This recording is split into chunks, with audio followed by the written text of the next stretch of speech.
आज हम लोग पढ़ेंगे बायोलॉजी यानी जीव विज्ञान के बारे में। तो बायोलॉजी क्या होता है? बायोलॉजी दो शब्दों से मिलकर बना होता है, बायो और लॉजी। तो बायो का मतलब होता है जीवित, बायो मतलब लिविंग थिंग, और लॉजी मतलब के बारे में अध्ययन करना। तो बायोलॉजी यानी जीव विज्ञान की खोज किसने की थी? अरस्तु ने, अरिस्टोटल। किसने की थी? अरस्तु ने। तो बायोलॉजी की दो शाखा है, दो भागों में बांटा गया है बेसिकली, जूलॉजी और बॉटनी। तो जूलॉजी यानी जंतु विज्ञान, बॉटनी मतलब वनस्पति विज्ञान।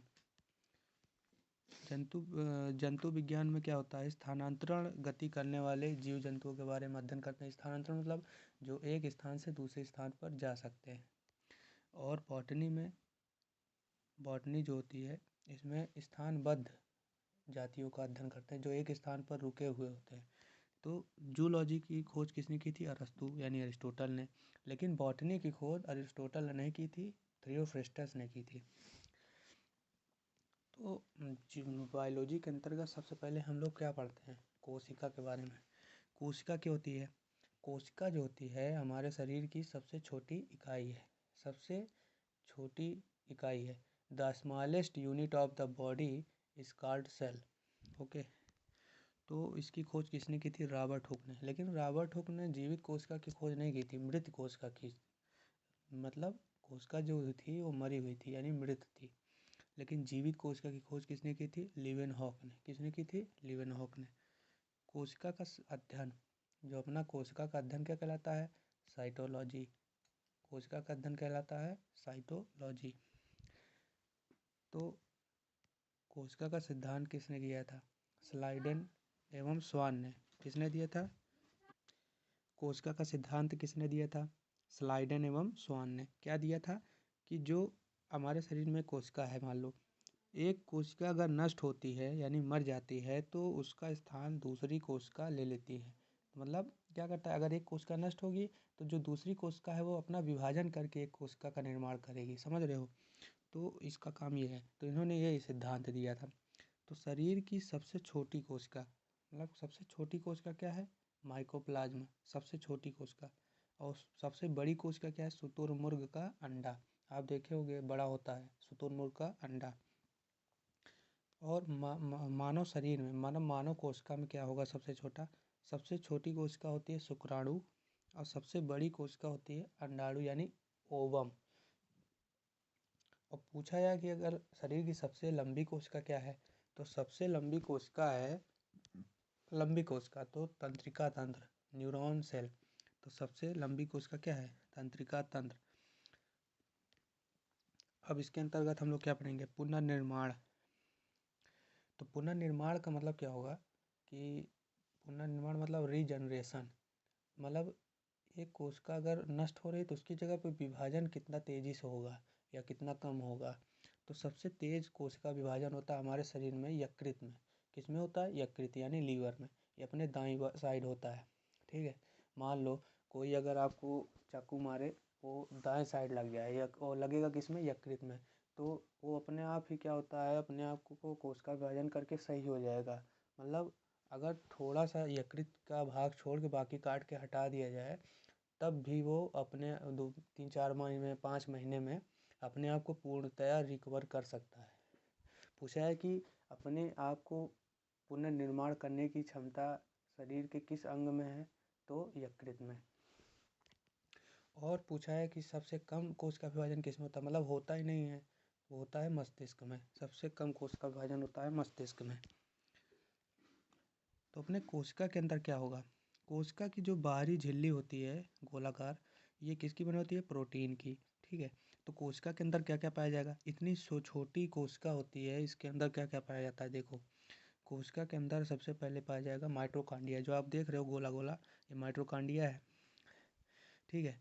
तो माइटोकॉन्ड्रिया के संरचना में आप देखेंगे तो बीच में सर्पिला आकार का बना होगा, उसे क्या कहेंगे? उसे कहेंगे क्रिस्टी। आंतरिक जो भाग होता है, आंतरिक संरचना को क्रिस्टी कहते हैं। माइटोकॉन्ड्रिया की आंतरिक संरचना को क्रिस्टी कहते हैं। जब हम सांस लेते हैं, ब्रीदिंग करते हैं, जब सांस लेते हैं तो सांस फेफड़ा में जाता है। तो मतलब सांस नासादोष छिद्र के द्वारा अंदर जाएगा, उसके बाद फेफड़े में जाएगा क्योंकि वहीं पे स्टोर होता है। फेफड़े में क्या होगा, ब्लड होगा। तो आपको पता है सारा काम हमारा शरीर में पहुंचाने का काम ब्लड करता है। ऑक्सीजन हो गया, विटामिन हो गया, भोज्य पदार्थ होगा, सबका काम क्या करेगा, अपना ब्लड करता है। क्योंकि ब्लड में क्या होता है, ब्लड बेसिकली ऑक्सीजन का परिवहन करता है, क्योंकि ब्लड में पाया जाता है आरबीसी और हीमोग्लोबिन।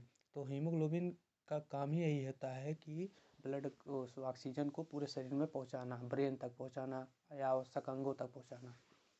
उसके बाद ऑक्सीश्वसन। ऑक्सीश्वसन का मतलब होता है, इसके अंदर क्या होता है, ऑक्सीश्वसन। ऑक्सीश्वसन का मतलब होता है ऑक्सीजन की उपस्थिति में, और अनऑक्सीश्वसन क्या होता है, ऑक्सीजन की अनुपस्थिति में। जहाँ ऑक्सीजन की आवश्यकता हो ऑक्सीश्वसन, जहाँ ऑक्सीजन की आवश्यकता ना हो अनऑक्सीश्वसन। उसके बाद क्रेब्स चक्र, इसमें क्या पाया जाएगा, क्रेब्स साइकिल यानी क्रेब्स चक्र। तो इसमें क्या होगा, 38 एटीपी से एक ग्लूकोज का निर्माण होगा। 38 एटीपी से एक ग्लूकोज का निर्माण होगा। 38 एटीपी से एक ग्लूकोज का निर्माण होता है। एटीपी का फुल फॉर्म क्या होता है, एडेनोसिन ट्राईफॉस्फेट, एडेनोसिन ट्राईफॉस्फेट, ठीक है। इसकी खोज किसने की थी, अल्टमैन यानी अल्टमान ने, ठीक है। तो 4.2 किलो कैलोरी से 1 ग्राम ग्लूकोज का निर्माण होता है। 4.2 किलो कैलोरी से 1 ग्राम ग्लूकोज का निर्माण होता है। पूरे दिन में कितने कैलोरी की आवश्यकता होगी, तो 2500 किलो कैलोरी की आवश्यकता होती है। आपको पता है माइटोकांड्रिया को शक्तिगृह यानी पावर हाउस, कोशिका का पावर हाउस किसे कहते हैं, तो माइटोकांड्रिया को। क्योंकि अगर हमें ऊर्जा की आवश्यकता है तो हमें कौन देगा, माइटोकांड्रिया देगा, ठीक है। और इसके अंदर क्या पाया जाएगा, गाल्जी बॉडी। गाल्जी बॉडी का काम क्या होता है कि माइटोकांड्रिया से ऊर्जा शरीर के किसी अन्य भागों में पहुंचाना हो। मान लो कि अगर बोलते समय सबसे ज़्यादा किसकी आवश्यकता होगी हमारे मुख में, जीवा की यानी जीभ की, तो उसमें सबसे अधिक ऊर्जा पहुंचाना हो तो ये इसका काम कौन करेगा, गाल्जी बॉडी। कहीं पे अगर चलना हो, दौड़ना हो तो इसका काम कौन करेगा, गाल्जी बॉडी, ये ऊर्जा को पहुंचाएगा, ठीक है। कोशिका जब मर जाती है ना, कोशिका जब मर जाती है तो उसे नेक्रोसिस कहते हैं। क्या कहते हैं, जब अगर कोई सेल डेड हो जाती है तो उसे नेक्रोसिस कहते हैं, ठीक है। उसके बाद कोशिका को पिचकने या कंकाल के रूप में काम कौन करता है, पिचकने से बचाने के लिए यानी गोल आकार प्रदान करने के हमेशा रहे, इससे बचाने के लिए कौन करता है, इसका काम करता है एंडोप्लाज्मिक रेटिकुलम यानी अंतःप्रदत्त जालिका।